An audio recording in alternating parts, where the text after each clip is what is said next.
сейчас в музее Пржевальского. Пржевальский — это великий российский шпион.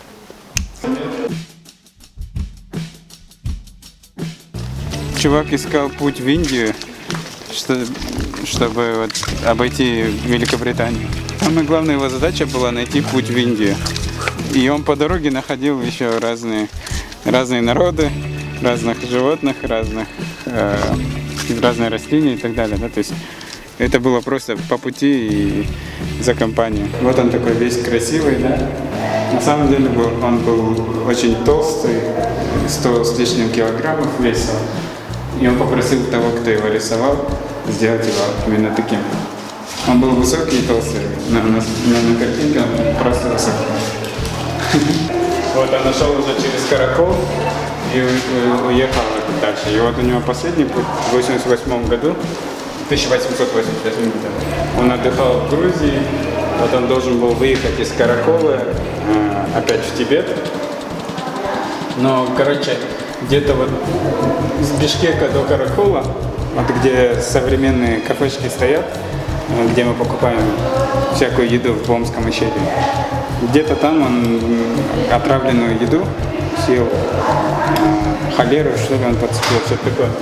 И, в общем, он до Каракола уже больной дошел, его вовремя не вылечили. И потом он сказал, типа, здесь меня похороните. На этом его путь жизненный закончился. И вот так дальше он стал героем Российской империи, героем Советского Союза, потому что, конечно, была цель одна — найти путь в Индию, но здесь были большие географические открытия, научные открытия, сделанные для Российской империи. Вот это все, это стало известно, да? Что вообще как надо. Тогда спутников не было, со спутников нельзя было просто сфоткать и посмотреть. Вот. И какое-то время город Каракол в честь него назвался, в честь Николая Пржевальского. Как тебя зовут? Меня зовут Наргиз.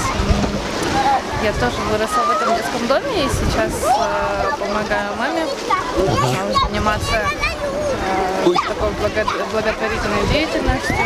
У нас большая семья, у меня очень много сестренок и братишек. Ну, их так, 145 у меня. Да, я очень такая богатая сестра.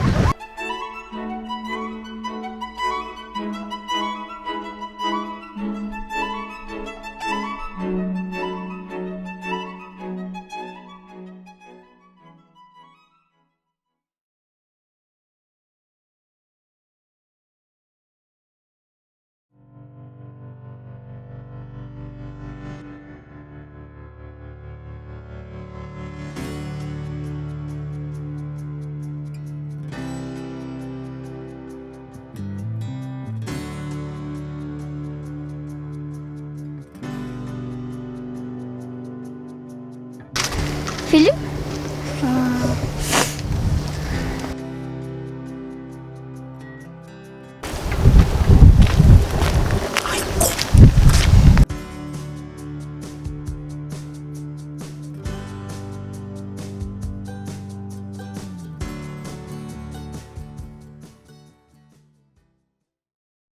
Ты уже начал снимать? Да.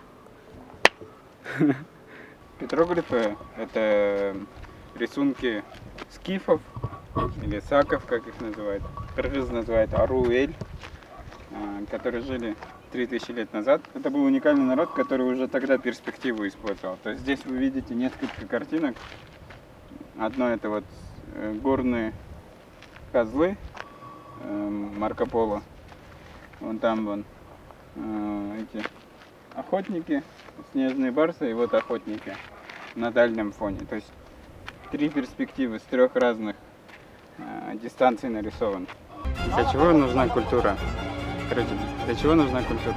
Культура нужна, чтобы сохранять нашу связь с прошлыми поколениями. Культура нужна, чтобы оставаться людьми каждый день. Вот об этом очень часто писал Чингиз Атаракович Айтматов. Мы стоим у камня, который посвящен рассказу о Манкурте.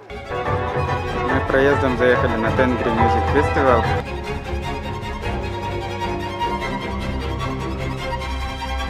Thank